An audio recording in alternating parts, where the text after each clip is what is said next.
I do a tremendous amount of video analysis, and a lot of the students that reach out to me need help with their second serve. And in my video analysis service, I tell people to give me as much information as possible. And the second serve happens to be something that a lot of players need help with. And in their description of their second serve issues, what I hear very often is that they have a kicky slice or a slicey kick. So I thought this would be a great topic for a video because there's a lot of confusion where people think that you can hit a slice serve and a kick serve simultaneously. And I'm here to tell you that this is impossible. And guys, I'm going to use the Topspin Pro to show you why hitting slice and kick is absolutely impossible. And I do recommend that you get a Topspin Pro.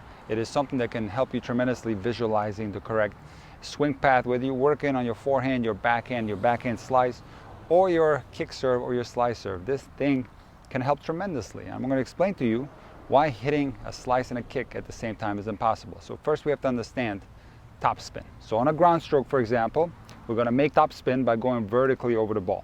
I think this is something that I talk about in a lot of my videos, and it's pretty clear to see that I'm going vertically across the ball. So the ball is spinning in this way. You can see this.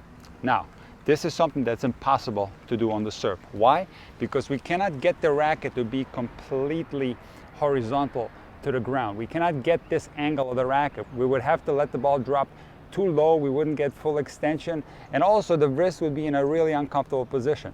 So this is something that's impossible to do on the serve. You cannot create a full topspin on a serve. So what can you do instead? We can do something what I call a 3/4 topspin, where basically the best that you're going to be able to do on the serve is get the racket to be angled in this way, where the tip of the racket is pointed towards the side. So it's not like a ground stroke, let's say like a backhand, for example.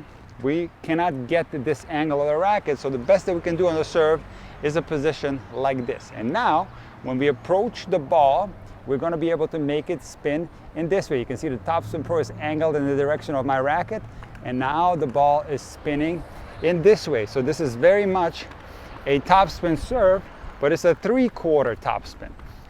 Now on the slice, we're going to have the racket be more vertical towards the sky, and we're also going to make the ball spin. This is where the confusion lies, is that the kick serve and the slice serve makes the ball spin, and a lot of people are confused, but I'm going to clear it all up. So on a slice serve, yes, the ball is spinning, but it's spinning horizontally. So we're coming at the ball and we're going laterally across it, and we're making the ball spin this way. Now the ball will behave differently if we approach it and make contact with the racket angled towards the side, or coming at the ball with the racket more vertical. We are going to go laterally across the ball on both of these serves, but the way the ball is going to behave is going to be very different. So let me start off with the slice serve. What I'm going to do here is I'm going to throw the ball a little bit more towards my right, which will guarantee that the racket head is going to be more vertical at the moment of contact. If you have trouble with your slice serve, if this is a serve that you're just learning, a good way to do it in the beginning is to throw the ball a little bit more to your right if you happen to be right-handed, because this will not only guarantee a more vertical position of the racket head at the moment of contact, but because the racket is going after the ball, which is more to the right, it's likely going to continue going towards the right if you happen to be right-handed, and this will result in an automatic slice serve. So let me try a few. I'm going to throw that ball a little bit to the right, and I'm going to slice. You can see how that ball is spinning towards the left, which is an indicator for slice. So I talked previously about the ball behaving differently of a slice serve and a kick serve. So what you will see on a slice serve is that when we meet the ball at a more vertical position of the racket head and we go laterally across it, that ball is going to be spinning in this direction, and when it lands on the other side of the court, it's going to go towards the left if it's coming from a right-handed server. Now, is this a good serve to use as a second serve? It's not bad, but it's not the optimal way to hit a second serve, because when we hit a slice serve, we don't get all the advantages that we do get on a kick serve, which I will get into in a minute. But on the slice serve, the ball will have a more steep trajectory, meaning the ball will not clear the net very high. It's going to be very similar to the way the ball would clear the net on a flat serve. The reason for that is because of that vertical position of the racket head at the moment of contact. And what happens shortly thereafter is that the racket starts going down, and naturally the ball will go down as well.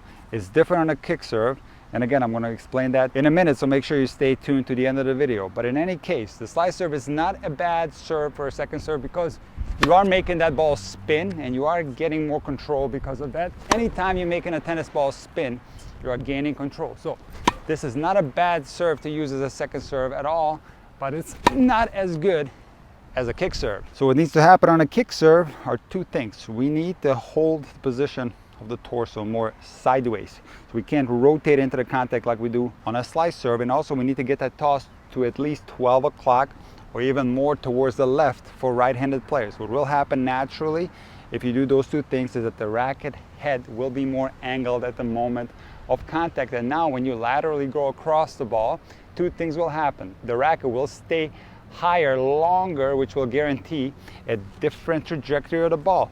The ball will go down just like the flat serve and the slice serve, but it will stay higher for a while before it starts to dip down, which will guarantee that the ball will clear the net at a higher level. And for that reason, this is the absolute best way to hit a second serve, because we can hit the ball hard and have a success rate of 99%. Now, another advantage of the kick serve is that we are making the ball spin in a different way compared to the slice. So when we meet the ball with the racket angled this way and we hit laterally across, the ball is going to be spinning at a 3/4 angle. And when it bounces on the other side, if the kick serve is hit with a lot of power, the ball will not only bounce to the right from right-handers, but also it will have a tendency to kick up. That's where the name kick comes from, because the ball is not only going to the right, but it's also kicking up. Now, at the recreational level, your kick serve might not be kicking that much. And I think this is where a lot of players get confused. You're still hitting a kick serve. If you want to be more technical, you could call it a topspin serve, but it gets a little bit confusing because you might be hitting a fundamentally correct kick serve, but yet your ball doesn't kick up simply because you're not applying enough power to your serve. So what indeed might be happening to your kick serve is that you only get that rightward trajectory, or in some instances you might not even be getting that. The ball has the kick characteristics where it's going high over the net, it's landing short in the box, but it's not really doing that much once it lands on the other side. And this has to do with the amount of power that you're applying to your serve. So obviously, if you look at the elite level, someone like Matteo Berrettini, who possibly has the best kick serve in the game right now, his ball is extremely lively once it bounces. Not only is it going way off to the right, but it's also jumping up, and this is something that you're not going to see very regularly at the recreational level. Now, having said that, I have seen some advanced recreational players at the 5.0 level that have very good kick serve that are very lively as well. So therein lies the confusion, guys. You cannot hit a slice and a kick at the same time for the reasons that I explained in this video. But there's one thing that happens on the slice serve that make it seem as if it was hit with kick, and it's the following thing. If you hit your slice serve with a more vertical position of the racket face at the moment of contact, but if you throw the ball further behind, meaning if you make contact slightly above your head instead of in front of your head, because you got to remember that the slice serve and the flat serve is hit slightly in front of our head because there's torso rotation involved, and the toss should be a little bit more inside the court. On the kick serve, however, the contact is slightly further behind, somewhere right on top of our head. So what will happen if you hit a slice serve and throw the ball further behind, the ball will go higher over the net. So the reason why you get a higher net clearance if you throw the ball further behind is a very complex topic, and it would take me a long time to explain in great detail why this is the case. But I'll give you a couple of factors why this is true. Factor number one is that sometimes when you throw the ball further behind, the racket face tends to slightly open up. So it doesn't matter what angle of the racket face you have. If that racket face opens up where the tip of the racket is pointing backwards towards the back fence, you will get a higher net clearance. So let me show you what that looks like. I'm going to throw the ball way behind. You can see how high this ball goes. Let me try again. I'm going to throw it behind my head.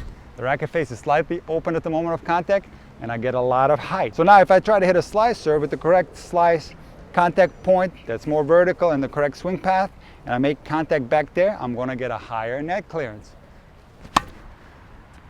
So while this might look like a kick serve, in actuality it's a slice serve. You can see that the ball had a higher net clearance,